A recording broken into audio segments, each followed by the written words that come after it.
Doctor जो जिंदगी बचाते हैं, जब वही इंसान के अंगों का सौदा करने लगे तो क्या होगा। एक किडनी जिसकी कीमत लाखों में, लेकिन डोनर को मिले सिर्फ 3 लाख। और यह सौदा हुआ टेलीग्राम पर। टेलीग्राम पर डोनर, दिल्ली में ऑपरेशन, मेरठ में प्लानिंग और करोड़ों का खेल। यह है भारत का सबसे खतरनाक किडनी रैकेट।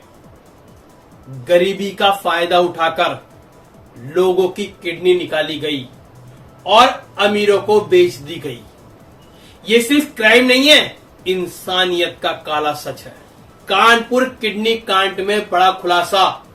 मेरठ का अल्फा हॉस्पिटल बना इस काले खेल का अड्डा। फिर कहीं ना कहीं मेरठ विवादों में फंसता हुआ नजर आया।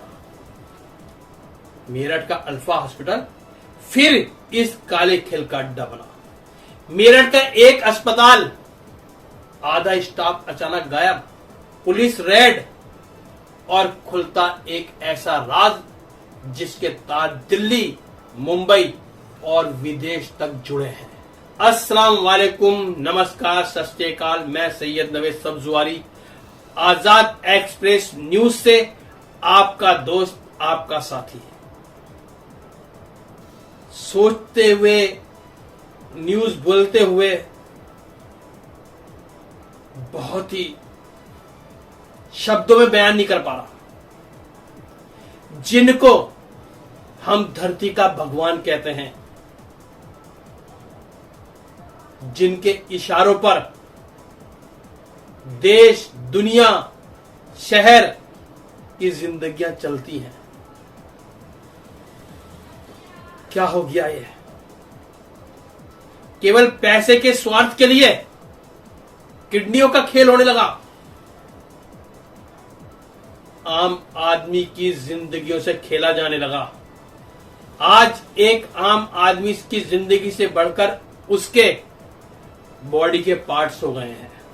बस आज हम जिस कहानी को आपके सामने रखने जा रहे हैं वो सिर्फ एक खबर नहीं, बल्कि एक ऐसा खुलासा है जो आपके रोंगटे खड़े कर देगा। एक ऐसा किडनी रैकेट जो कानपुर से शुरू होता है, मेरठ तक आता है और उसके तार दिल्ली, मुंबई, यहां तक कि दक्षिण भारत और विदेशों से जुड़े मिलते हैं। डॉक्टर, अस्पताल, दलाल, टेलीग्राम चैनल सब मिलकर चला रहे थे इंसान के अंगों का काला बाजार। और सबसे डरावनी बात, ये सब हो रहा था हमारे और आपके बीच, बिना किसी को भनक लगे। तो चलिए शुरू करते हैं इस पूरे किडनी कांड के अंदर की कहानी। उत्तर प्रदेश के कानपुर से, जहां पुलिस को एक मामूली विवाद की सूचना मिलती है। क्या? उत्तर प्रदेश के कानपुर से, जहां पुलिस को एक मामूली विवाद की सूचना मिलती है, लेकिन जैसे जैसे जांच आगे बढ़ती है वैसे वैसे सामने आता है एक ऐसा नेटवर्क जो सिर्फ गैर कानूनी नहीं बल्कि अमानवीय है। अमानवीय।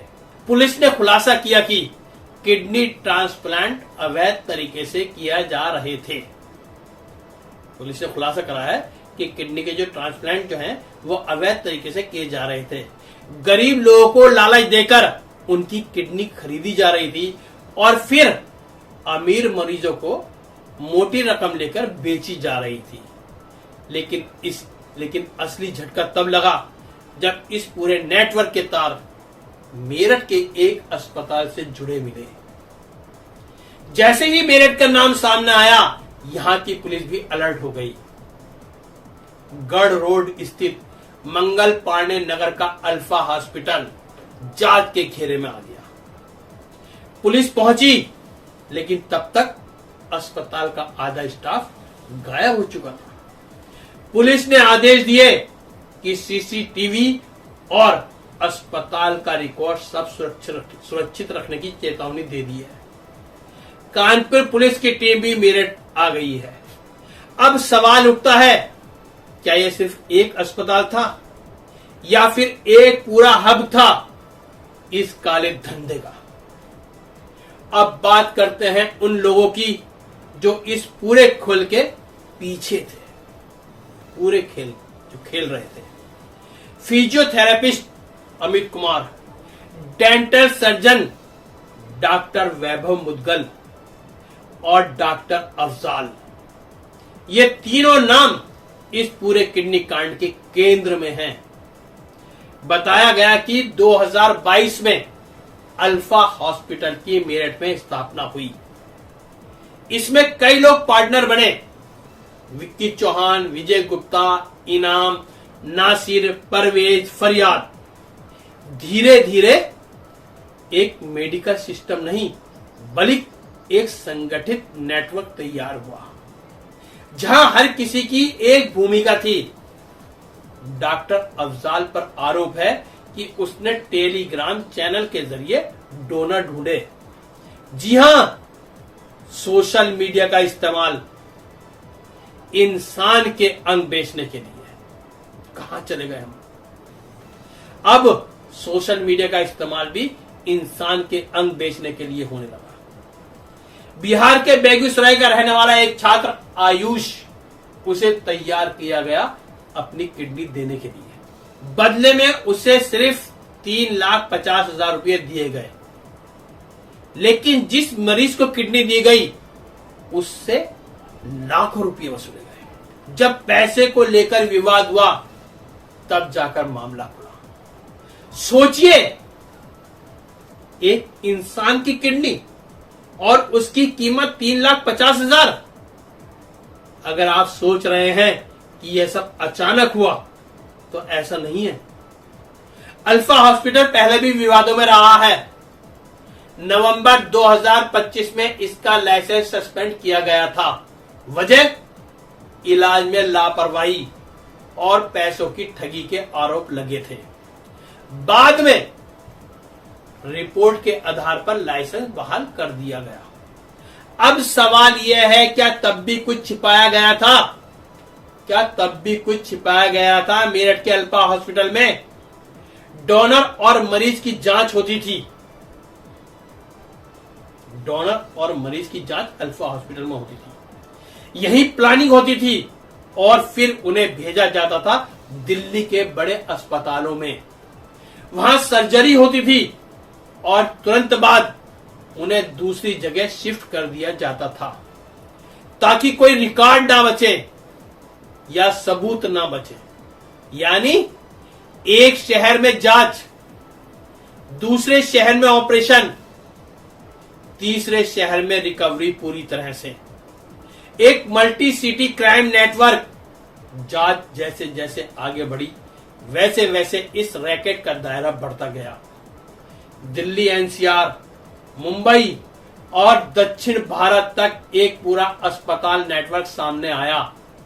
यहां तक कि एक दक्षिण अफ्रीका की महिला भी इस नेटवर्क के जरिए भारत आई और उसका ट्रांसप्लांट कराया गया। चेन्नई में बैठे नेटवर्क ऑपरेटर मरीजों को डॉक्टर से जोड़ते थे। तो चेन्नई में भी इनका नेटवर्क ऑपरेटर बैठा हुआ है जो मरीजों को डॉक्टरों से जोड़ते थे। यानी यह सिर्फ एक राज्य का मामला नहीं बल्कि इंटरनेशनल लेवल का रैकेट बन चुका था। कानपुर के चर्चित किडनी कांड में अब जांच ने तेज रफ्तार पकड़ ली है और इस मामले में एक बड़ा खुलासा हुआ है। मेरठ, नोएडा, दिल्ली के 4 डॉक्टरों के खिलाफ लुक आउट नोटिस जारी कर दिया गया है। जैसे मैंने पहले बताया था, इन डॉक्टरों के नाम है doctor Afzal, doctor Rohit, doctor Vaibhav और डॉक्टर अनुराग उर्फ डॉक्टर अमित। पुलिस को शक है ये सभी आरोपी विदेश भागने की फिराक में हैं। इसी वजह से जांच एजेंसियों को अलर्ट किया गया है।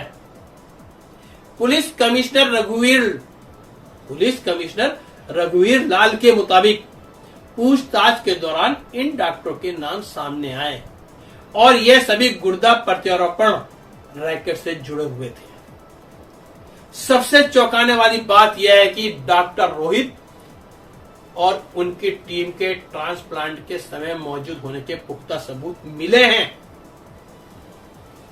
इतना ही नहीं, आरोपियों ने खुलासा किया है कि ऑपरेशन से पहले स्टाफ की छुट्टी कर दी गई, सीसीटीवी कैमरे बंद कर दिए गए ताकि पूरे खेल की कोई रिकॉर्डिंग ना हो सके।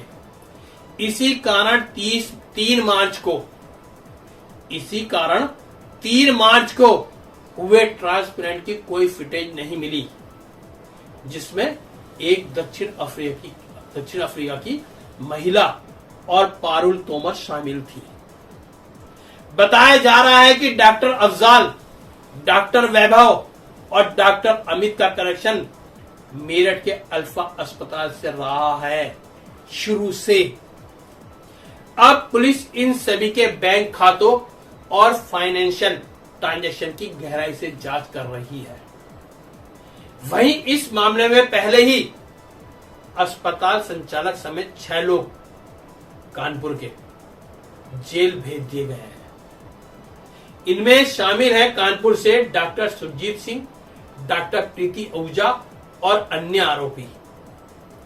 डीसीपी पश्चिम एसएम कासिम आबिदी के अनुसार फरार डॉक्टरों के रिश्तेदारों से भी पूछताछ जारी है और आयकर विभाग से भी मदद ली जा रही है। कुल मिलाकर कानपुर का यह किडनी कांड अब सिर्फ एक शहर तक सीमित नहीं रहा, बल्कि मेरठ, नोएडा, दिल्ली और इंटरनेशनल कनेक्शन तक फैलता नजर आ रहा है। सवाल यह है, क्या ये आरोपी डॉक्टर पुलिस गिरफ्त में आएंगे? और इस पूरे रैकेट का मास्टरमाइंड कौन है? जहां इंसानियत बिक रही थी, डॉक्टर दलाल बन गए थे और अस्पताल बाजार बन चुके थे। अब सवाल यह है, क्या इस पूरे नेटवर्क का पूरा सच सामने आएगा? क्या सभी आरोपी पकड़े जाएंगे? और सबसे बड़ा सवाल, क्या ऐसी घटनाएं रुकेंगी? आप क्या सोचते हैं? नीचे कमेंट कर जरूर बताएं। अगर आपको यह वीडियो जानकारीपूर्ण लगे तो लाइक करें, शेयर करें और चैनल को सब्सक्राइब करना ना भूलें। मैं आपका दोस्त सैयद नवीन। जय हिंद।